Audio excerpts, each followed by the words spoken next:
He's got Armia with him. He shoots. He scores.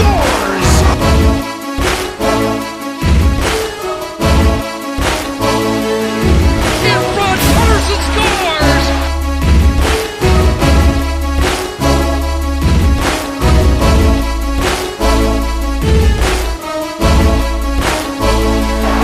And strike three. Dodgers have won it all in 2020. Hello, everybody. Welcome to another episode of the Pucks and Pinetar podcast. I'm Blake Friars alongside my co-host Seth Hagen. Seth, another episode. Two more no-hitters to talk about. This is a crazy development that's going on in the MLB. We're not even 2 months into the season. We already got, what is it now, 5 no-hitters? I mean, six if seven like if you count 6 if you like to count Mad Bum. Mad Bum. Yeah, it's the record 7 in a single season. I think we're gonna get 8 this year. I think we're gonna get 1 more, maybe 2 more. But when you look at it, it's kind of crazy because it's only 3 teams that have been no hit. Twice to Seattle, twice Texas, twice the Indians. So you love the no hitter. I love the no hitter. Like, what do you think of this craziness that's been going on? So I don't love the no hitter. Yeah, you do. Everybody loves no hitter. Yeah, I love the rarity of it. When it becomes less rare, it's not so great. I really dove into this because we've been talking about it, text back and forth on like what's really going on. You had guys like Trevor Bauer saying, "Oh, let us use all these substances, because it's helping us control the ball. We're going to hit less batters." But then you hear stories of, I think it was this guy in Colorado. He got his first career home run, and they were on the bus headed to the airport, and they were passing the ball around, and like hours later, there were still players peeling like sticky stuff off the ball. And I know MLB sent a memo out to all these teams, hey, we're going to start collecting balls. We're going to start doing this. We're doing this big study. They haven't disciplined anybody from it, but literally, everybody is talking about how sticky and all the stuff these pitchers are doing, and they're comparing it to steroids, or it's our advantage in cold weather. We're not going to hit anybody, but the evidence doesn't bear that out. Like if you look way back in the day, if you look at any era in baseball, the amount of batters getting hit has never really changed throughout the entire history of the league. Pitchers are dominating right now, and I don't know how to fix it. I mean, it's easier for a pitcher to adjust. There's more videos.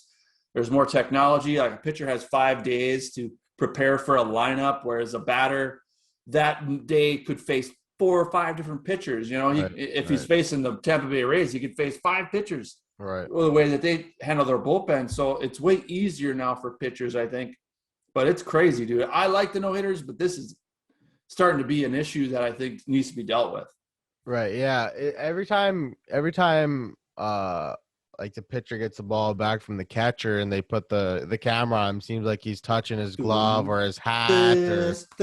Yeah, he's touching something in his glove, something in his hat. Like it is noticeable. Like some pitchers are really blatant about it. I know John Means did it a lot during his no-hitter. He was touching his glove a lot and stuff like that. I don't know. It's still pretty cool because of how rare no-hitter is. For it to happen this much is pretty fascinating, to be honest. But yeah, how many no-hitters do you think there'll be still this year? So you said there's going to be 1 more, maybe 1 or 2. Yeah, I'll go over 1. I'll go. They break the record for sure. I think they're going to get 3 more. 3 more? So 3 more. How many teams do you think will get no hit? I don't think the 3 teams that have been hit no hit twice are going to get no hit again, because they're going to do all they can to make sure that they're not going to no hit again. Yeah, that team is bad. They're bad, but they're young. We've talked about them. They're young, but they're coming maybe next year, so they might get no hit again.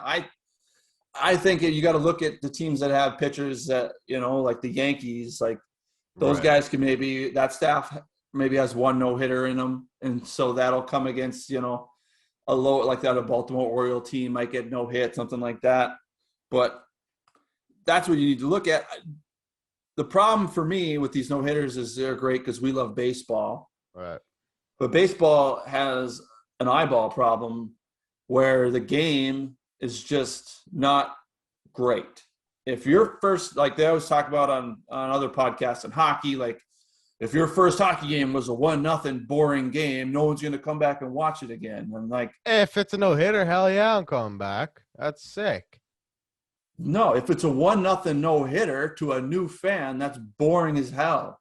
No. Like you can still have a 1-0 hockey game that is amazing. It depends what you like, though. It depends what you like. Do you like pitching duels? Do you like home runs? I mean, every fan's different. So a pitching duel is not I mean, if they both throw no-hitters against each other, but Well, dude, if it's 4-0, it's not a pitching duel. If somebody throws a no-hitter and it's like a 3-0 game, that's a good-ass ball game, dude. I would rather see a 3-2 extra inning, 11-inning game than 100% a no-hitter. I mean, I'll be honest with you. That's my opinion. I just think that personally, I'd rather see like a 8-7 home run slugfest if you're at the game. Obviously, yeah, but I think it was Rich Eisen was talking about trying to get his kids into baseball, and you look at some of the stats right now. It's 24.1% strikeout rate. If that holds, that will be the highest ever in any major league season of all time. Yeah, strikeouts are way up. The batting average is right now is 236 league wide. If that holds up, that'll be the worst batting average in league history for a whole season. Here's the problem. There's a straight up issue with the 1-run home run, the shifts. Every 3 innings, there's something cool happens and it's strikeout. It's this. The balls batted in play in April was the lowest month in history. Yeah. For balls batted in play. Mm-hmm. That's not a game that you can sell to any you could sell. Okay, I'm obviously going to go. I'm going to watch. You know, I'm on a podcast. I have to. But even if I wasn't on a podcast, I would be watching because baseball, I love it. Yeah, right. But the numbers, the TV deals, all that stuff is going down. And it's trending to not be good for the major leagues. And these no-hitters, them being 2-3 a year, they're very rare. But now if there's a no-hitter every other week, then it just is what? It's nothing. And there's team no-hitters. There's 7-inning no-hitters now. There's so many combined. There's so many different things that, you know, almost you're going to be wishing to go see a perfect game instead of a no-hitter because a no-hitter is boring. And that's not good. How can you do it? The spin rates on fastballs this year have doubled since 2015. The spin rates have doubled. Pitchers have such an advantage when technology, video, spin rates, they don't get disciplined. Umpires don't do anything to a pitcher unless the opposing team's manager complains. Mm-hmm. If the umpire sees a pitcher go to his glove and go to his hat and see substances, they don't do anything until Rocco Baldelli or someone walks out and says, hey, check that guy for substances. So they're not proactive, they're reactive.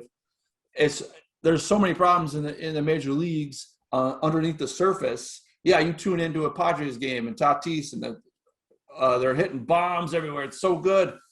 But then you turn into an Orioles game. You tune into it's just like it's playing 2 different sports, and it's so not good in my opinion for the game. I think it's a problem overall. Yeah, one of the problem is like a few years ago, there might have been like 10 guys throwing 100. Now everybody throws 100. You're coming out of the pen, you're getting 100. That's the game has changed so much velo wise.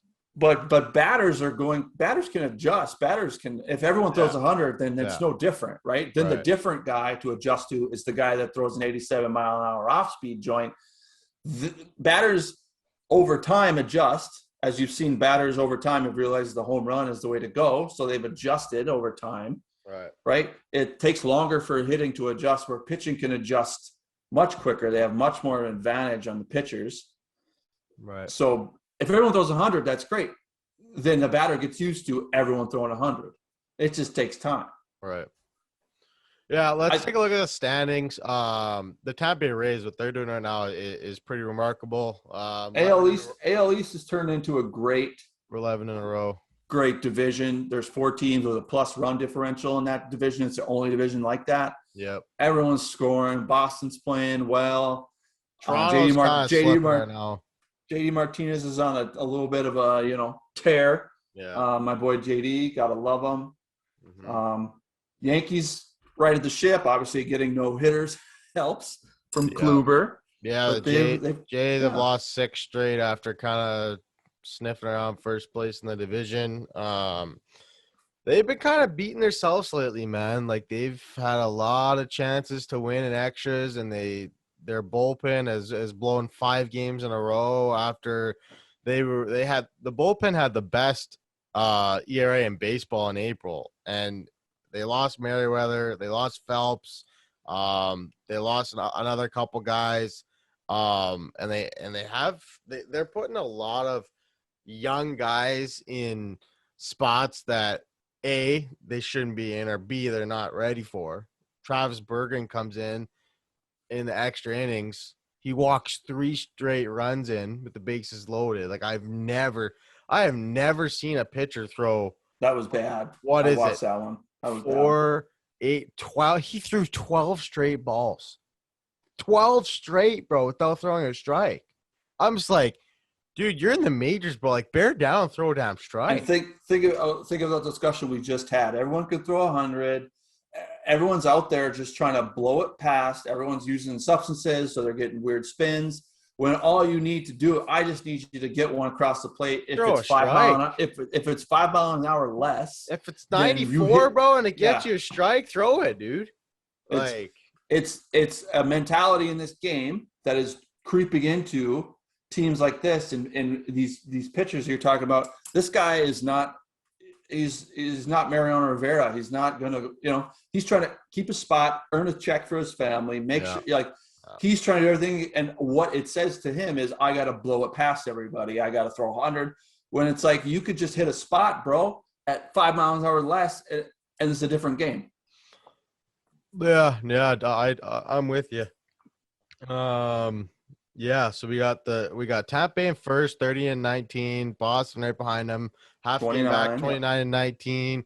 Yankees 28-19. Jays 23-23 after losing 6 straight. So I mean, before losing 6 straight, they only had 18 losses or 17 losses. So and they've lost 6 straight while they've had a guy like Vladdy Guerrero go on an absolute tear. Yeah, let's talk about that right now. Yeah. I mean, when Vlad came up, I mean, this guy was like, the hype train was real with Vlad, right? He's probably one of the most hyped up prospects since Harper, to be honest. Like, just 2019, he came up, he batted .272 in 123 games, 15 homers, 69 RBI, so nothing really sexy. Like, he drove in 69 runs. That's pretty decent. He struck out a lot. Like, he chased a lot. Like, he was slider away, he was chasing. 2020, he started to figure that out. Strikeout rate was still pretty high. He struck out 18 more times than he walked. He batted .262, 9 homers, 33 RBI. But dude, what this man is doing right now, 46 games played, 15 homers, 39 RBI. He's walked more than he struck out. He's batting .330. He's leading the league in WAR, OPS, tied for the league in homers with Acuna with 15. This man's having an MVP type season right now, and he's holding down first base pretty well. I mean, we got to talk. Yes. He's really worked hard. He lost all that weight in the offseason, and it's really paying off for him. And he didn't lose any of that weight in that dump truck of his, man. That kid's got a tank on the back of him, dude. I love it. Oh yeah. I love that he has. Here's my assessment of Vlad. I love that he has fun. There was that video of him, making fun of the pitcher who was doing the weird movement. Like, he realizes, yes, you're a professional. It's a big man's game, but it's still baseball. Yeah. He's doing this with dealing with playing in Buffalo, playing in Toronto, playing in Dunedin, Florida, playing on home, playing on the road. The different batter's eyes, field conditions, fence lengths, all the stuff this team has put Vlad through. Him growing up with, you said he came in with the hype of Bryce Harper. I think he came in with a little more because he had the burden of his dad being what his dad was in the major leagues. He had that extra level of hype. And this kid, he stays quiet. He stays out of trouble. He lost the weight. He's taking it seriously. He still has fun. He should be one of the faces of major leagues. I know he doesn't, he speaks Spanish. His English isn't like 100%. I don't care, man. He should be one of the faces of the leagues. He's great. Toronto's a huge, huge city in North America. Granted, baseball markets in Canada, it's whatever. But this kid should be pushed to the moon. The way he treats people, the way he acts on the field, the results he gets. I mean, and the stuff he has to go through playing for a Toronto team that has how many different home games at different sites. Like, Vlad's gonna be probably sad to leave Dunedin, man. He's been raking in. They're headed to Buffalo, right? Yeah, they're headed to Buffalo, starting June 1st. Is their first home series in Buffalo. I don't know if it ends up going back to Toronto later on. I mean, Montreal's starting to have fans. Game 6, if it goes there, if they make it, that's a good sign for kind of a step in the right direction. But just so everyone, if you're not from Canada, just so you're aware, Montreal does their own thing. Quebec does their own thing. Right. They don't even want to be a part of this country. They don't listen to Trudeau. They've already asked to see if they could adjust the Constitution last week to become their own nation. Montreal's on its island. Yeah. With Quebec. So, yes, they're going to let fans in there, but trust me, Ontario's not. No. Manitoba's not. No. British Columbia is not. So just take that with a grain of salt as Quebec does what Quebec wants. Yeah. So I'm glad they're doing it. It's way to go, Quebec. Don't catch me saying that often, but that's the one caveat I'd say for people who aren't from Canada. Vlad Jr., 22 years old. The Jays got to figure it out though. Like, they got to bring in some pitching. They better not waste this MVP type season from Vlad without being competitive. Like, they're like this lineup. They got to get Springer back. I know they were down 5-0. They're down 5-0 the first inning, 5 unearned runs, and I'm just like, damn, like, are you kidding me? But this team came back, tied it 5-5, tied it 7-7 in extras, and obviously the bullpen blows again. But this lineup is putting together a lot. They're scoring a lot of runs, but you can't be giving up 14 runs. Like, man, like they'd be giving up so many runs late in games. It's not good. It's not good. It's not good, especially in the AL East where a couple of bad games and you're all of a sudden you're out of it. The one Boston thing and that New York Jays have taken you over, The one thing the Jays have going for them though, they haven't. We're almost 2 months into the season. They haven't played Baltimore. They haven't played Detroit. They haven't played Miami. They played Baltimore 19 times from June 15th to the end of the season. So they're gonna get a lot of Baltimore. You're gonna get 7 games versus Detroit. You're gonna get 7 versus Miami. So there is some breaks in the schedule, but the upcoming road is tough for the Jays. They have the Yankees, they have Boston, and I think they have Houston again. So that's gonna be a tough hill to climb for them. Let's go over to Stanley Cup playoffs here because we're in the thick of the first round here. I guess we'll start with your wild prediction. I hope you guys on Instagram noticed I posted that after their 3rd win in a row. I posted a little too early. I thought maybe I got cocky, but they got that 4th win in a row. So come here for all Capitals, your great... one game won, and Seth Hagen went and said the Boston Bruins. All right, I'll play the clip. I'll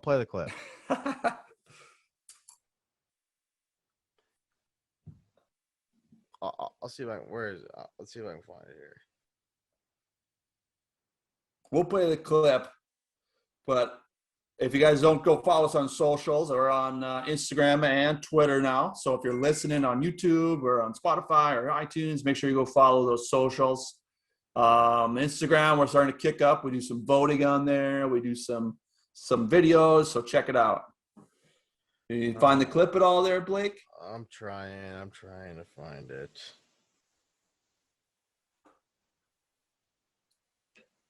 I think it goes. They probably win the next 4 in a row. I think Really? the next 4 in a row. I think they settle in. And they Boston 5?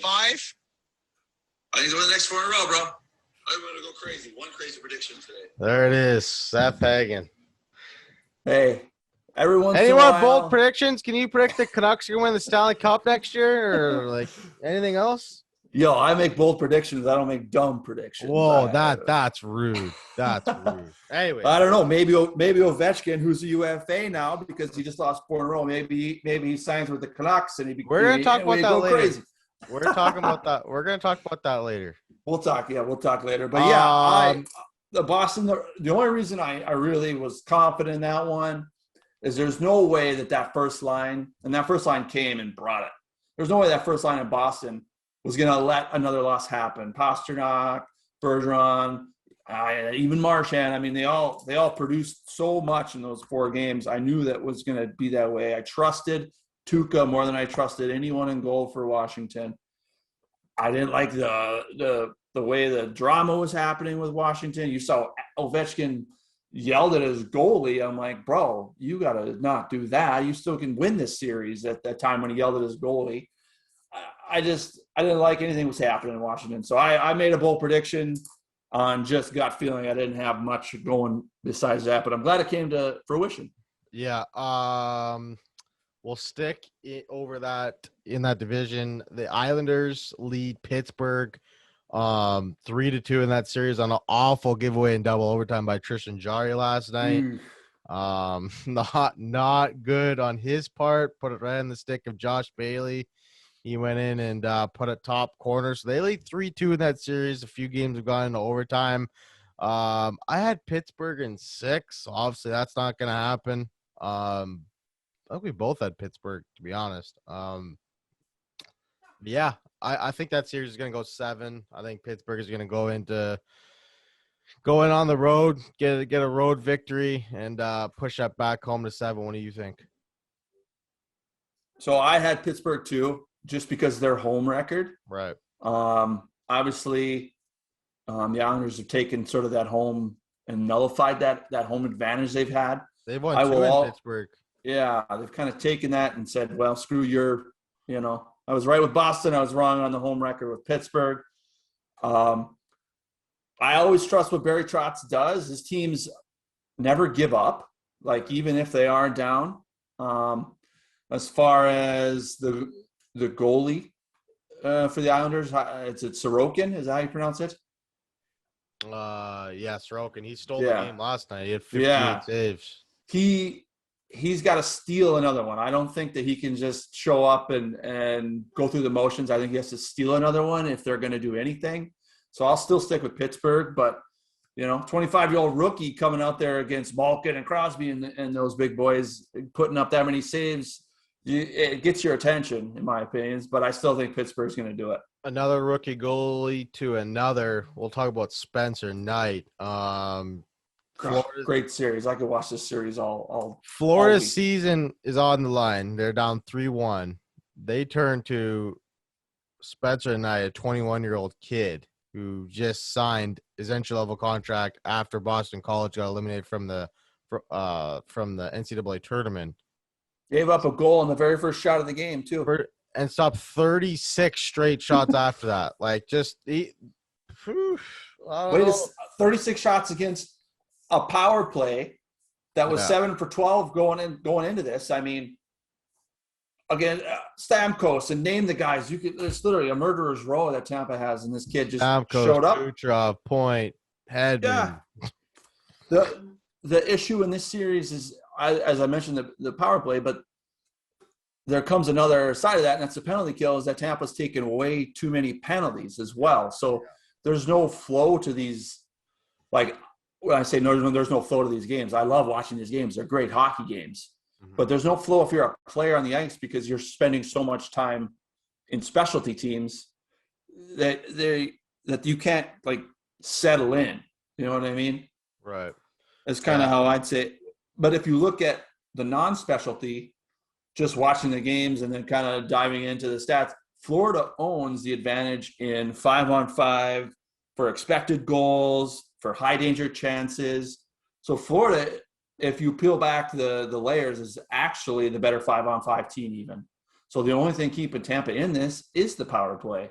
Right. And so if Florida can just be more disciplined, I think they could pull it off. I really do. I don't know who I picked Tampa to win the series, but if Florida stays out of the box, we got a whole nother series to talk about. Yeah. So Game 6 in Tampa tomorrow, or no, yeah, tomorrow. They don't play back to back. So yeah, it'll be it's very interesting because when you look at Florida, you look at Bobrovsky making $10 million for the next 5 years. You got Drieger, who's been really good this year, and they turned to Spencer Knight with their season on the line. Like that's Coach Quenneville's got a lot of balls for that. Like those coaches ain't putting a 20-year-old kid in the hockey game when you're down 3-1. And your backs are against the wall. Like that takes some guts from Coach Q. Coach Q, absolutely love him as a Blackhawks fan. He, greatest coach of my life. He's one of the last guys running like a true defensive scheme that's more zone based. Barry Trotz too. A little bit. One of the last guys. And do you think that against Tampa is working? Is the reason why they're still in it because they're not used to going against some defensive like setup like this? Well, if Florida goes run and gun with Tampa Bay, they're out. They're not winning. 100%. You're not winning a run and gun game, and we'll talk about Edmonton here in a second. Edmonton was the same way with Winnipeg in the regular season. They both played. Winnipeg played a run and gun with Edmonton. They lost 7 of 9 games. Playoffs come around, dude. No, the run and gun's out the window. Yeah, like you're playing a gritty shutdown D. Especially when there's so much tape on these teams playing each other 9 times, right? And 10 times. Like the running, like you could try stuff in the regular season. I mean, regular season almost doesn't matter. Just make it to the playoffs, and then you're a different team. You make better adjustments. Like I keep talking about Quenneville's defensive setup because I kind of been doing a year-end review of the Blackhawks and how atrocious they are defensively and how defensive they played and the style of defense they're playing. Even Duncan Keith, one of the greatest defensemen of all time, is atrocious under Jeremy Colleton. So I'm just wondering if Quenneville's got a recipe that people are forgetting how to cook with. Yeah. The last series we'll talk about on that side is Carolina and Nashville. Great series. Another one. NHL Playoffs has been delivering this year. I love it. So Nashville goes down 2-0, and they go back home game 3 and 4. They win both games in double overtime. You had Luke Kunin and Matt Duchene. Is it Kunin or Kunin? I never know. Kunin. I don't know. Yeah, they get the overtime winners in double overtime for Nashville. Now it's a best of 3 in that series. I had Carolina in 5 games, and I was just really impressed by Nashville's resiliency. Going down 2-0. Obviously, the crowds in both this series are rocking. Battle of the crowds, man. I love it. Yeah, it's we're obviously from Canada. I loved watching the Jets Oilers. I loved watching Toronto Montreal. But dude, fans in the stands make such a difference, man. It's like you can tell just by watching this Nashville series. They're down 0-2. They go into game 3, packed house. They fed off the crowd in game 3. They won in double overtime. They fed off the crowd in game 4, won in double overtime. Dude, people would say, oh, it's just a hockey game. No, dude, the fans actually mean something, especially in the playoffs. And in moments like this, it's like, yeah, you can definitely notice. it's such a stark contrast watching, like flipping channels, because you turn on Sportsnet. You go to the Nashville game. Oh, nice. You go to the Vegas game. Oh, nice. 15,000 people. You go to the Edmonton game, and they got fake damn crowd noise. It's like, what are we doing here? Fake crowd noise. They got the game in Winnipeg had some weird guy in a Bud Light costume that was promoting Bud Light seltzers. The only damn guy in the stands. So when the guy scored a goal, he pointed up at the Bud Light guy because it's all he has. How can a team? I know that series was a sweep, but how could any team as a player look down south and be like, God, you imagine if I scored that goal in Nashville? Like, it's like they're playing two different games. They really are. It's such a bad look for the Canadian NHL teams and what they've been doing. Not getting into politics, not getting into border stuff, but it's a bad look when you tune in and you see two different, completely foreign products that are supposedly playing the same game. It's awful. It really is. Good on Montreal. Hope they make it to Game 6. Yeah, let's hop over to the Edmonton Oilers because this is a shock, dude. This was bad. This was not good. Good for the league. Where do you want to start? Where do you want to start? Do you want to start with them getting swept, or you want to start with their colossal collapse? So I think we need to start even differently. I think the post-game comments after the sweep, and then you take those comments and you take it back to the collapse and the issues that Edmonton's having. All Tippett said it, McDavid said it, Draisaitl said it. They all just said unlucky bounces, didn't go this, that. Like, you got swept. I don't care if it was overtime games or not. 4 games in a row is not, a few bounces here and there. You lost 4 games in a row in the playoffs when it mattered. When it was time to nut up, you didn't do it. And saying that a few bounces and this is a different series is the dumbest excuse I've ever heard, when they need to be talking about how they had no physical presence in some of these games. They need to be talking about the actual on-ice stuff and not just, DeMello had a crazy body save in game 2 to save it. I'm like, well, yeah, because they seem to care more than you did. In a sense, I kind of get where they're coming from. But you got swept. If it was game 7 and you made it 7 games and you're like, a bounce here or there and we win. It's like, well, you made it to game 7. You got swept. I don't care how you happened. Okay. It was 0 for 4. All right, dude. 3 of the games went overtime, and the first game was a 1-goal game minus 2 empty netters at the end. Yeah, you still got swept, bro. This is the weirdest sweep. Still 4-0. Weirdest sweep I've ever seen, though. Like, they got swept, but the goal differential was -4. Like, it's just such a weird, and it was very unlike Edmonton to do what they did in these playoffs because of what they did in the regular season.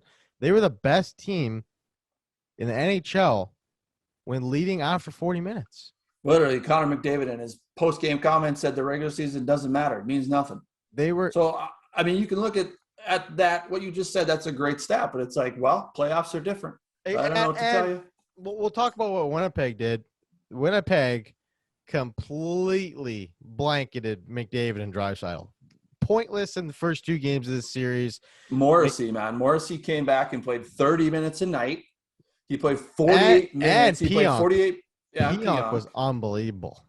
Yeah, well, I just bring up Morrissey because he was the guy that caught McDavid the most 5-on-5. He caught him for 48 minutes, 5-on-5, and he only was a 1-goal difference in those 48 minutes. The best player on the planet, 48 minutes, 5-on-5. Yeah. 1-goal difference. Morrissey also had 4 points. He scored a game-winning goal. This guy has been kind of dormant since tying goal. Yeah, my bad. This guy hasn't played like this since 2018. Kind of a resurgence. 30 minutes a night, man. This kid's playing and bringing it. And Poolman scoring a goal. Like, defensively, this team stepped the hell up before we even start talking about Hellebuck. Defensively, this team said no. And you know what else defensively they did? Connor McDavid drew. How many penalties do you think he drew in this series? How many penalties? I think it was 2. No, it was 0. No, he drew one. Somebody hooked him in game No, three. I looked it up because I didn't think so. It was on The Athletic. I looked it up this morning because I was like, what? Connor McDavid drew 0 penalties himself. He was on the ice when there's penalties called, but someone else drew the penalty. That's unbelievable. So what this team did defensively was nuts. They bodied Connor McDavid and didn't get a penalty called on him. Yeah, like when you go to the leading point getters and you don't see it, and it goes to 10-6 points, you don't see McDavid on here in 4 games. You're like, like what's going on here? But credit to Hellebuck, he had a hell of a playoffs, man. Goals against average 1.6, save percentage 950, one shutout in this series. He was unbelievable. Think Hellebuck. So just the scoring chances in this series, there were 40 more scoring chances for Edmonton. It was 134 to 94. That's 40. Yep. 40 more legit scoring chances, not just like pucks thrown on net, obviously. 40 more times that this team had a chance to score a goal, and Hellebuck didn't let it happen. Great series defensively. Unbelievable. And that's 5-on-5 scoring chances, too, if you're going to look it up. It's 5-on-5 scoring chances, 134 to 94. It's unbelievable what Hellebuck and they did as a defensive crew against who's supposed to be the best player in the world, and then Draisaitl, who's the best, player out of Germany, out of Europe, out of whatever in the last how many hundreds of years. It's crazy. Yeah. It really is. Mike Smith played really well, gave Edmonton a chance to win every single night. 100%. You can't blame triple overtime Mike Smith. I mean, how tired are you going to be? He's kind of an older goaltender, too. And Mike Smith's 39. He's older. Playing his 4th overtime in 2 days. Yeah. Because they had a back-to-back. Let's talk about that game 3. Winnipeg. So going into game 3, Draisaitl and McDavid were pointless. And I was like, going in, I'm like, okay, like this guy's gonna explode. Like this guy's gonna explode, and he did. They both had 4 points.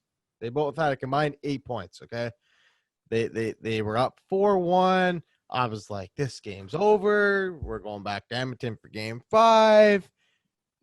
And then Winnipeg at the 8-minute mark scored a greasy goal to make it 4-2. And I'm like, ooh, like they got that greasy goal. I'm like, they're fired up now. They got momentum. Scheifele scores with 5 minutes left. I'm like, no way this is happening again. 16 seconds later, Josh Morrissey scores to tie it up. I'm like, no way this just happened. Like 4-1, 8 minutes left, complete control. And they allowed 3 goals in 3 minutes and 6 seconds. In a sense, that's like major 2013 Leafs Bruins vibes, game 7 right there. Like that is the percentages they showed on TSN, the win percentages as each goal was scored. I think it was like 0.03 when it was 4-1, a chance to win. And then it was only then it only went up to 7%. Then it only went up to 11%. Like it was so because rare. In the playoffs, you don't see barrage of goals like that in short amount of time. Like you don't see collapses like that. Like the Leafs and the Oilers are the only teams in my lifetime to blow 4-1 leads with 8 minutes left. Yeah. You always got to get your Leafs shot in, don't you? You always got to get your Toronto shots in. 8 years apart. Hey, now they're not alone. At least they can grieve with somebody. I guess. That's good. It's so giving up that many goals. Is it a team physicality problem? Is it a team? What's the we got to get down to the issues now. We know what happened, man. We got to get down to the surgery that needs to happen now. Let me go to my favorite site. Okay. Give me 1 second. Are you looking up how much cap room they have? Yeah. What they can do? I thought it was like 30, 20. Yeah, I'm going to go double check. I'm going to go double check. I thought it was around a little shade under 30 million. Let me check here. Oilers. Go next year. What is going on here?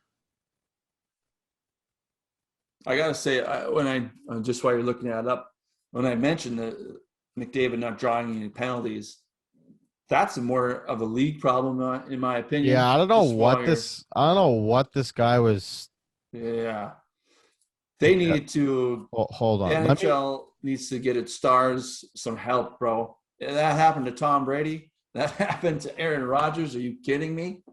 Like, LeBron gets every call in the world in the NBA. McDavid in 4 games can't draw 1 penalty. And he got hounded. He was doubled. He was hit. There were times where he got hit so far behind the play that he got up and looked at the guy, looked at the ref, and the ref did nothing. Okay, so the Oilers are getting Clefbaum back next year. That's obviously huge for them. So going into next year, you'll have Clefbaum, Ethan Bear, Darnell Nurse, Evan Bouchard, and Chris Russell. So you got 5. You got a solid decor coming in next year. You need like a right-hand shot to sign. But right now, going into next year, bro, they have 0 left wings signed for next year. 4 right wings, 3 centers. Okay, so you got McDavid, Draisaitl, Kyle Turris. James Neal's awful contract still on the books. Like this team, they need a goalie. They need to sign. Like they have. Let me go. I'll tell you their UFAs right now. Just give me tell me the UFAs and tell me who they're going to protect or get rid of for Seattle too, because that can help them. You got Tyson Barrie, free agent. Okay. Adam Larson, free agent. Ryan Nugent-Hopkins, who had 37 points in 56 games. Okay. Decent. So, like, Nugent-Hopkins is making 6 right now. He's probably not going to be able to get more than that in Edmonton. That's about the max you're going to be able to give him is 6. Okay. Adam Larson making 4.1. He was good this year. He had 12 points, 60 games, only a -2. Like, he's probably due to get at least 4.5. So right now they have, with Larson coming off LTIR next year, they have $25 million to sign Hopkins, Larson, Barrie, and a goalie. Like, I don't know how they're going to be able to do that plus sign all this depth. Like, I don't see it. Who plays – I know that there were some issues in this series too with McDavid's line mates. Right. I know Draisaitl plays the right side, correct? Well, I mean, he is a center, but yeah, he does play with McDavid from time to time, yeah. Yeah, if they're playing together, McDavid needs someone on the left. And you said they had no left wing people signed, basically. So who are they going to sign to put with that line? Unless you put James Neal and Josh Archibald over there, and then you got 2-2-2 and then a third line center. So like this team. And does this team have how many scoring lines does this team actually legit have? They had 1. They had 1. They're a 1-line team. It's a 1-line team. When you put McDavid and Draisaitl together with PRV or Cassian or whoever. Yeah, Moto, whoever they put with them, yeah. The 1-line team. I've been saying this the last 2 years. And it's no wonder that they keep getting eliminated in the playoffs. It's no wonder they can't do anything in the postseason. I mean, it's a tragedy that people talk about Connor McDavid like he's Jesus. People talk about Mike Trout in the major leagues like he's Jesus. Right. These guys eventually, if Wayne Gretzky didn't have any Stanley Cups, would we call him the great one? Probably not. I mean, maybe because of his points and his goals and his records. But what would we say? We'd say he's Dan Marino. We would say Dan Marino, when they talk about greatest quarterbacks of all time, everyone says Montana, Brady, Manning. And then they'll say Dan Marino had the best arm of all of them. He was the gunslinger. He was a stone cold killer. But he didn't win. But he didn't win. And, I mean, yes, it's a team sport. Yes, there's, Hockey's 18 also guys. Harder to win, though. Hockey's a lot harder to win. Ask the New York Islanders how many cups they won in a damn row. Ask the Canadiens that they got 24 goddamn cups. It's harder to win, but how many teams have won a cup when you're only going up against 6 teams for 50? You know what I mean. or I mean, five ask teams. the Five Blackhawks. teams. Ask the Blackhawks who could win 3 cups. How Yeah, like that we probably won't see that again for a long time. 3 cups in 5 years. Like that's rare. it's rare, but it happened. How can it not happen with the greatest player in the world? Yeah. Who also has Draisaitl, one of the best players in the Canucks world. should have some cups in there if they didn't run into Blackhawks. 0 for 51. How about that? 0 for 51. No, I'm kidding. No, this is not a Canucks hate podcast. I love the Canucks. Dude. I put them Wake up up. Wake here. up. I know. But it's just, I love talking about it. But I mean, Mike Trout in the playoffs, 1 for 12 in 3 games, 3 losses. His one hit was a home run. mm-hmm. How can we say he's the next Joe DiMaggio? You know how many? You know, like, yes, he's amazing, but dude, when do you start? You have to start bringing it up. Connor's got to get, in my opinion. Well, hey, I got a hot take here. Okay. If the Oilers don't have success in 2 years, McDavid's going to request a trade. Dude, I would request it now. What have you seen in the Oilers history before McDavid and since McDavid that has shown you that this organization can do anything? Sometimes the organization is just. If I was lost. McDavid, the only reason I'd be optimistic is Ken Holland, because Ken Holland isn't afraid to make the big move. He's drafted well in the past, right? Well, yeah, when you get how many goddamn top picks, it's not hard. Well, no. Fuck, what do you mean? I'm just talking about the Oilers organization. Oh, no, I was talking about Ken Holland's draft record, bro. Yeah. I was talking about Ken Holland. Like Okay. Zetterberg, Datsuk, Lindstrom, those are all in late rounds. Like, they got some hidden gems. Obviously, that's pretty rare nowadays, but, like, I think that Ken Holland's going to look at this and say, we got swept. We need to get bigger. We need to get stronger. We need to get more deep. They're big. I mean, they got Cassian. What I would do, Neil. They got. I would do, dude. I would trade picks, prospects to Seattle for them to take James Neal. Yeah. Like that would be first my priority list. Similar to Vancouver, pick some prospects to take Louis Eriksson. Like, I don't know, man. Edmonton's got a tricky offseason ahead. I'm gonna be fascinated to see how they do. Good for the Jets, though. They were definitely the better team in this series. Had better goaltending, had better defense, had more depth up front. Let's stay in the north here. Let's go to the Toronto-Montreal series. Toronto leads 2-1. Carey Price has been brilliant this series. Had probably the save of the year in last night's game. I mean, brilliant this series. Wasn't there a 5-1 game mixed in there somewhere? 2 empty netters, though. Brilliant. He's been brilliant. He's given Montreal a chance to win every game. Listen. Did you see my tweet last night? Yeah. Is that facts or is that not facts? It's close.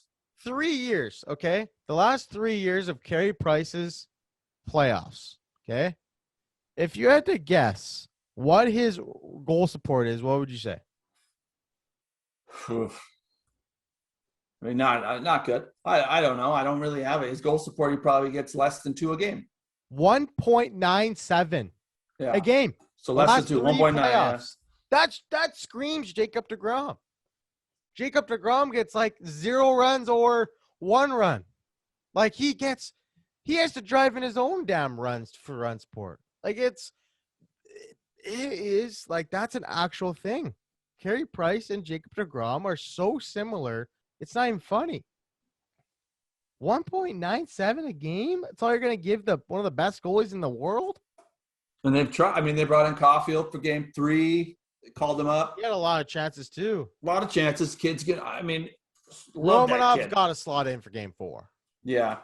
He's got But you're spending a lot of time talking about Montreal's goalie. You need to talk about Toronto's goalie a little bit. Yeah, Jack Campbell's been good. Campbell's been good. 28 to 29 shots, 15 shots that were like super crazy. You watched that third period, it was wild. He had 15 saves in that third period. Yeah, the shots alone. were 15-3 in the third. Yeah. Like Montreal really took it to him in that third period. And I really thought they were going to score that at the end. So he's settled in. Nylander's I been bet you Anderson better. starts tonight though. Ugh. Toronto would do that. Why? Why would you? Think about it though. Think about it. It's not back to backs. Why would it you is do back to back. Oh, it is. Yeah. They played tonight. Yeah. And Jack Campbell hasn't played back to back all year long. They've been load managing him every back to back. But you load manage for the playoffs. So now it's the playoffs. We'll you shouldn't load manage anymore. I think with the 2-1 lead, I think they'll go to Anderson. Yeah. I don't know. It's going to be interesting. I mean, hey, I think you got to stick with the let's hot. check right now. They've probably they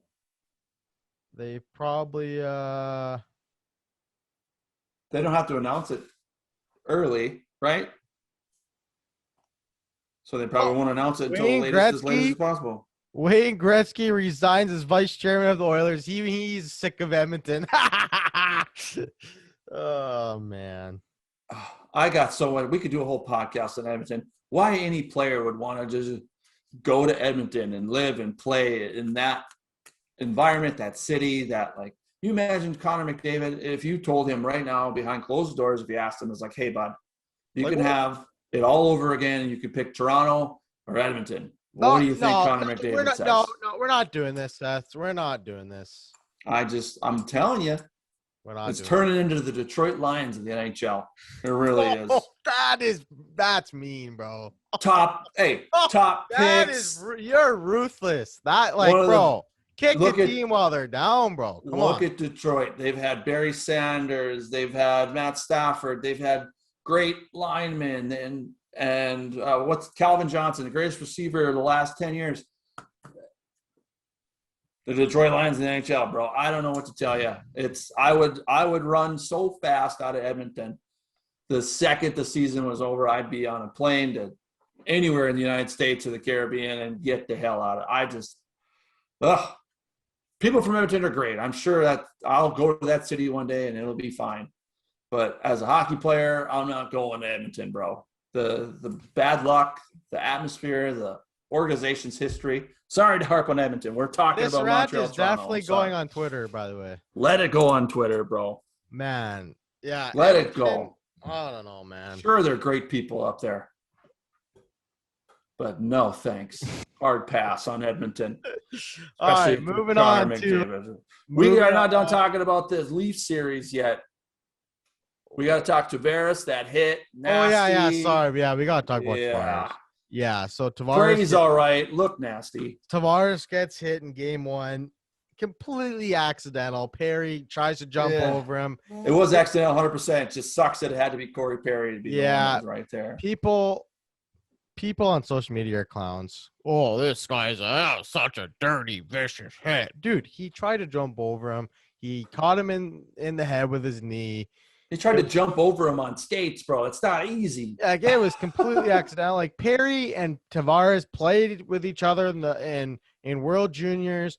Not World Juniors. Gold medal, World Championships. They trained together in the offseason with each other. They're both from Ontario. Like, Corey Perry's not going out there. Yeah, I'm gonna need Tavares in the head this shift. Like, no. And it was just so scary. Like the trainer tried to get Tavares up to his knees, and then his legs just buckle, his eyes roll in the back of his head. Looks so scary. This guy, I was like, is this guy dead? Like, what's going on here? Like, man. And to have that happen, you're captain, and now you have to regroup in this series. That's why they got Joe Thornton. Joe Thornton's probably in that locker room. He's not a captain, doesn't have an A, but the guy is Joe Thornton. He's a leader. He's a leader. And they lose Tavares like that. And guys like Nylander all of a sudden are stepping up, having a great series. Like Campbell all of a sudden steps up. I think it has to do with, in the locker room, Joe Thornton kind of just being like, no, we got it. We're going to do it. Now we got something to play for. They were really shaken up, though, in game one. Like, after that happened, that team was a mess. I'm just like, wow, like, this is... Can't blame them, but they came back, and now they got a 2-1 series lead. It's tough, though. Yeah, Tavares is out minimum 2 weeks. I'm going to go out on a limb and say he's done for the year. If they make it to the cup finals, you don't think somehow they go to the cup final. Yeah. Like I think he's done to at least the Cup final if they get there, which I hope they don't because I don't want to deal with Leaf fans. My prediction is still out there. We still got Toronto, Boston. I know. I hope you're wrong, dude. I hope you should actually want Toronto to win this year because they're no. No, because it'll be hilarious that Toronto's waited this long for a cup and they won't get to play any damn games in Toronto. Their fans won't get to see it. It would be hilarious, dude, if they won the cup and no one in Toronto got to be there to see it. You should actually be cheering for that, dude. That would be the worst way to win a Stanley Cup.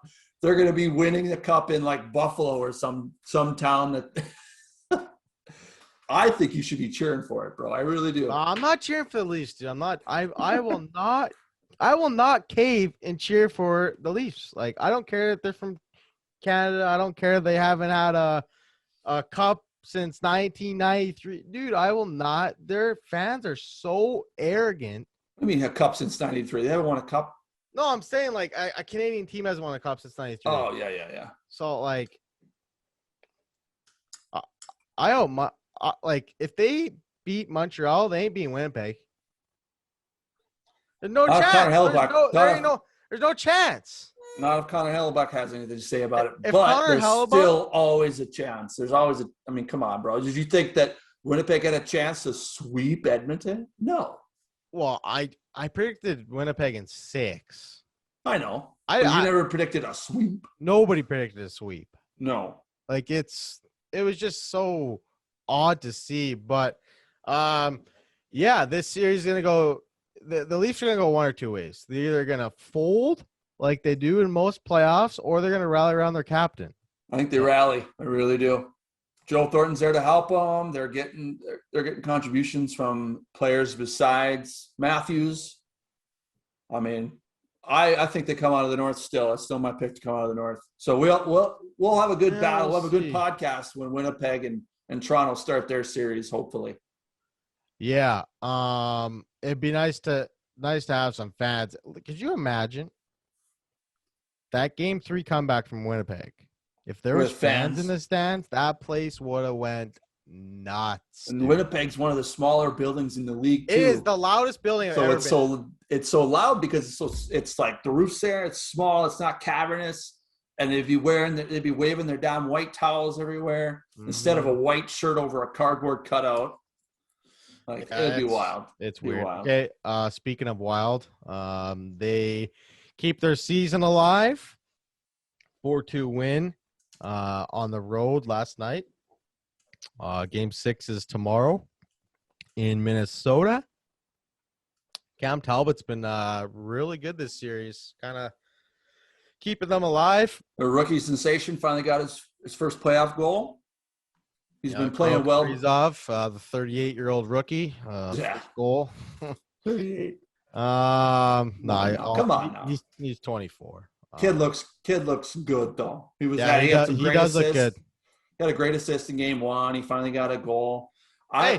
So on my other podcast, we were talking about Zach Parise being scratched. Yeah, that's exactly where I was going to go. And what is Dean Evason's problem? These two must, if you had to guess, hate each other. Bro. Zach Parise has played 101 playoff games. Okay, if you had to guess how many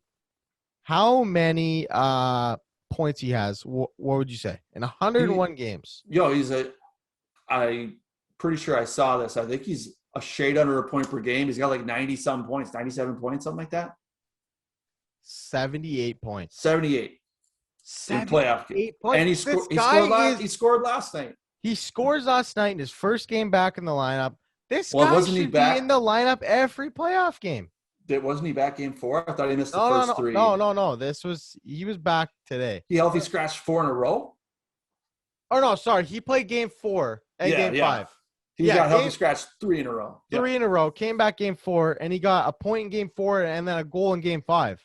Like, this guy shows up in the postseason, man. Like, dude, what do you think? It has to be something behind the scenes that we don't know about because Evanson and him got into it earlier this year. He's healthy scratched. The guy's the local kid. He's the Joe Mauer of the Minnesota Wild. He's got history. He's got performance you can go on in the playoffs. He's a leader. He's a hustler. Like, I know he got scratched. He got pissed because he stayed out too late on a shift one time, like earlier in the season, and Edmonton just couldn't stand it. People are saying Edmonton is a candidate for like coach of the year. I'm like, what? The way he's handled the Parise situation disqualifies him for coach of the year, in my opinion. Zach Parise in the playoffs should have been playing all 5 games. He showed why. This team is actually getting hurt by what Edmonton's doing. I don't like it. I love the fact that they're battling with Vegas. Vegas has been great all these years since it came to the league. They got awesome goaltending. They've got Mark Stone, like they've got players, man. And Minnesota's hanging around. I don't think they're going to pull it off. I still think Vegas gets out of it. But they've turned this series into something that's must-watch hockey. And I love it. Young kids going, Parise's back. I don't understand it, though. I mean, what do you think that situation's about? Yeah, it's obviously something going on behind the scenes. Obviously, something, dude. Parise's getting $7.5 million. Sleeping with Edmonton's wife. I don't know what the hell. Whoa. I know it's a speculation. Zach's probably a nice family man. Yeah, I don't know what's going on there, but he's back in the lineup. They kept their season alive. You still got Vegas? Yeah, I got Vegas in 7. I think Minnesota's gonna win at home. Yeah. You brought up Talbot. He's playing well. I had Vegas in 7 all along, so I think Minnesota's still gonna win that game 6 on home ice, and then they'll go back to Vegas. And I think they'll just blow the doors off them. Series has been sneaky good. Sneaky must-watch hockey. It's teams that are battling that are good. It's on at the same time as the Jets and the Oilers, and I'm not changing the channel on that. That series is unbelievably good. Yeah, there's some weird scheduling stuff. Even the NBA, I saw today, they scheduled the Lakers and the Clippers games at the same damn time. Yeah, like what is up with that? What? I mean, have those on separate days, dude. Not separate. They don't need to be separate days. They just have them staggered 2 hours apart. I mean, Jesus. Well, you kind of can't do that on the West Coast, though, because they're in the same time zone. No, they're the same time now because one's on the road and one's at home. Obviously, they play in the same. True. Yeah, they play in the same arena, so they can't play at the same time unless they play each other. Right. So one's in Dallas and one's in LA. So Dallas is Central Time, obviously, and then LA's 2 hours later. So they're starting Dallas at like 8 and LA at 6, which is the same time in the market. I mean, what do you? Right. I mean, yeah, I have 2 TVs, but most houses have one. Right. So NHL doing this, putting this NHL be doing some dumb shit, bro. They be putting every game on at 5 o'clock, then they'll put every game on at 9. It's like, dude, figure it out, man. I 100% get it. NHL hasn't made a good decision in like 10 years. I don't know. But watch the series. What's that? The one good decision we're going to talk about right now is they suspended Kadri 8 games. Oof. It's the only thing to talk about in this series. It was so boring. That is a steep. He's appealing though, right? He is appealing, which could take longer than sitting out 8 games. Because if Gary Bettman says no, we're gonna keep it at 8 games, he can go to a neutral arbitrator, and that might take a week. Like, just serve your suspension, dude. It was a dirty hit. He's been a repeat offender when he was on the Leafs in the playoffs against the Bruins. Like, it's crazy. He can get suspended. This guy just doesn't. This guy is like Tom Wilson. If only the NHL treated Kadri like Tom Wilson in the playoffs. Yeah. Hey, maybe we would have some respect for George Peros. But, yeah, dirty hit, dude. Dirty hit, repeat offender, warranted suspension. 100% get it. Yeah. I don't understand. Kadri was on, I think he was on a hockey podcast, but Chicots are ever talking about, like, I need to be smarter. That's not how I play anymore. That's not what I mean. And like, so he got 8 games in the playoffs. And when you look at suspensions, like, they kind of say, I think it was 4 regular season games is 1 playoff game. Like, that's how they kind of judge it. Whew. So that's like a 20-game suspension. Well, 8 times 4 is 32. Yeah. Master, that's a 30-game suspension. And dude, he is suspended the whole second round because he was suspended for Game 4. He served his first game in Game 4, and then he appealed it. Okay, so he's got 7 more to serve. Yeah, that's a whole series. He's gonna miss the whole second round based off stupidity. The question then becomes, can Colorado keep it rolling? Oh yeah, they'll be fine, dude. They'll be fine. I think they'll be fine. McKinnon's going. McCarr's going. Grubauer's been good. Grubauer's troll game is on point. Yeah, they really don't like Bennington, do they, bro? I love it. Yeah, I love it, man. Bennington's a clown, bro. Bennington. He had clown. that Ryan O'Reilly's comments before the series started. Yeah, he said we're gonna have some fun. We're gonna beat him. Like, oh my god. I mean, what? Like in his defense, what's he supposed to say? Like, don't say that. We're gonna lose. Like, of course he's gonna say we're gonna beat him every play. All you got to say is our focus is to win Game 1. Just say that. We're concentrated on Game 1, getting a win. You don't need to be like, yeah, we're gonna win 4 or 5. You know, just say our focus is, hey, one game at a time. Just like every hockey player says, some boring crap, pucks in deep, one game at a time. It's so easy to just say, we're focused on winning Game 1. That's all you got to say. And now look, you're getting posterized on Instagram. You're getting called out on Twitter. Bennington, who deserves it and brings it on himself a lot. We're gonna look at this. He's been very quiet. I mean, Jordan Bennington. Let me see here. St. Louis had I don't think St. Louis gets another cup with this regime and this goalie and this set of players. I don't think they got another Bennington, shot. 0 for 4, 3.59 goals against, 8.99 save percentage. If only they saw Jake Allen, right? And yeah, they're paying this guy $6 million for the next 6 years. If only they still had Jake Allen. 6 times 6. Hey, SAS Vancouver, how that worked out for him. Worked out great. Louis Eriksson has been great all 5 years for us. Yeah. Now this series was a dud. This from the jump. Kadri being gone doesn't hurt him as much as I think. No, they'll be just fine, dude. They'll be fine. They're gonna catch the winner of this Vegas Wild Series, correct? Yeah, so like think about this, dude. Or they don't reseed this round, right? No, they don't reseed till the Final Four. Yeah. Okay. So, dude, think about this. Like, think about how big Winnipeg sweeping Edmonton is. Like, they're gonna get like a week and a half off. Yeah, after the week they already had off because the playoffs started late up. Yeah, like they're gonna get a lot of rest. Yeah. We're also praying for Blake Wheeler's testicles. Woo! Hey, he had the best comment ever. He goes, "I already got 3 beautiful kids. We ain't have any more, so what the hell? We don't have any more. I don't need these things, bro." But yeah, that'll do it for episode 7. Pretty good playoffs so far. We've had a couple wild comebacks. We'll see if our predictions hold up. So let's just go over it here. We both had Colorado winning. We both had Vegas winning. You had Toronto. I had Montreal. We both had Winnipeg. We both had Pittsburgh. You had Boston. I had Washington. What an epic fail that is. So far, so good on my part here, or on my predictions. Brutal. Wow. I should start gambling, man. We both had Carolina, and we both had Florida. We both picked Florida? Okay. Oh, no, I picked Tampa. Sorry, I picked Tampa. I was going to say, yeah, bro. Yeah, I picked Tampa. So yeah, I picked Florida just on Quenneville and Hart. And now that series is great. Enjoy what you guys are watching. Yeah. Real quick, we touched on some stuff in baseball, but like Dodgers rewrited the ship, 7 games. Yankees are okay.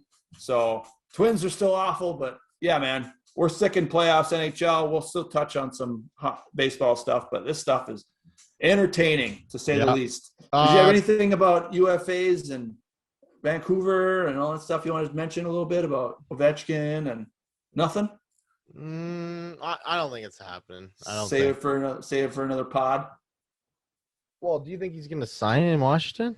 I think he's gone. I think he has no affiliation to Washington. He's not from the States even. I think he realizes he needs another cup. How many? Let me look this up.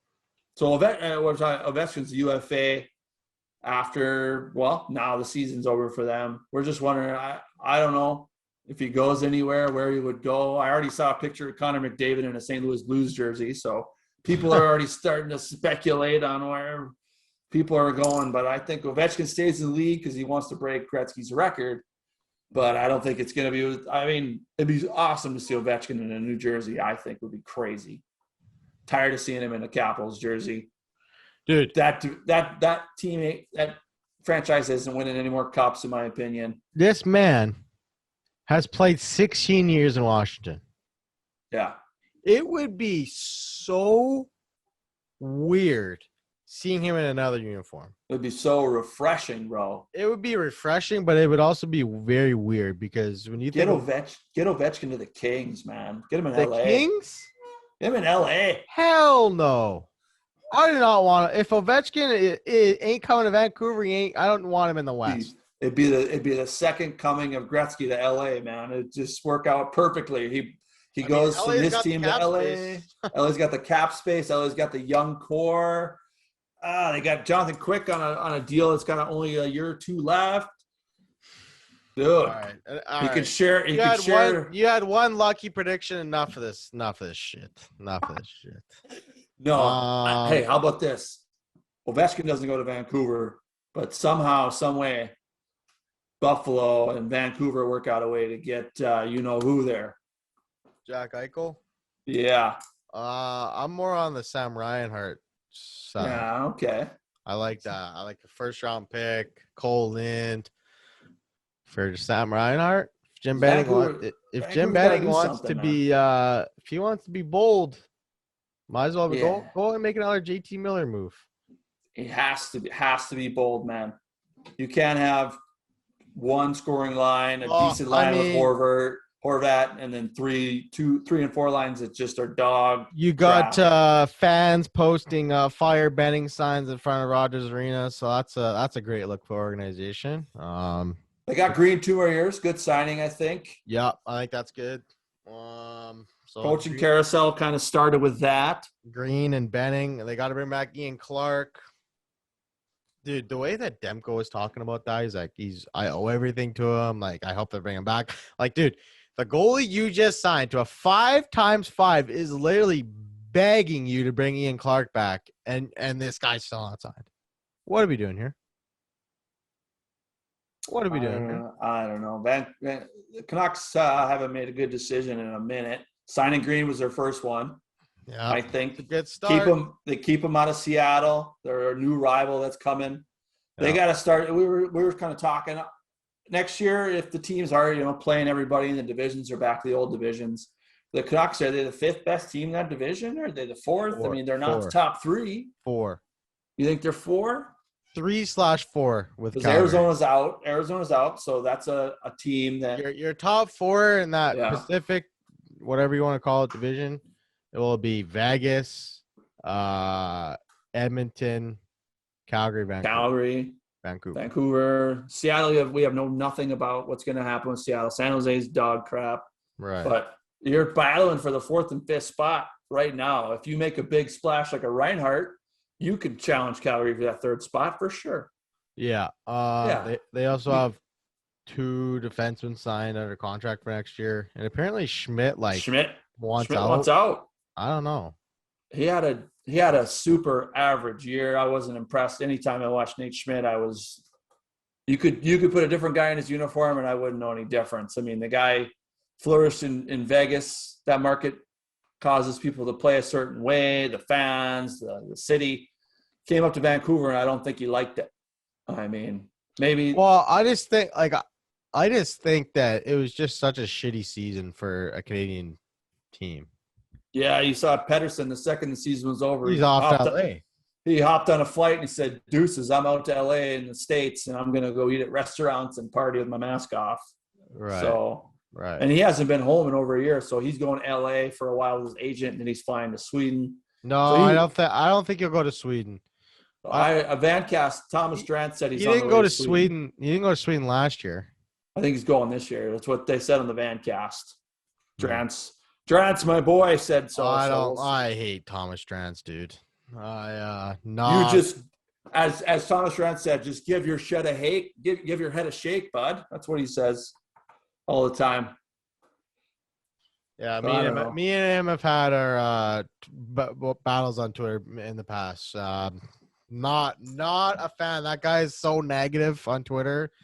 It's a little ridiculous. So, yeah, enough Canucks talk. I know. We always got to throw it in at the end. I like throwing in these end comments. I like this is when it gets good. The podcast. So that'll do it for episode 7. We'll be back next Monday or Tuesday to record episode 8. If you guys could subscribe to us on YouTube, Spotify, Apple Podcasts, we'd appreciate that. Follow us on Twitter and IG. We also got a Facebook page, so check that out, and we'll be back for episode 8. Move the Oilers to Portland.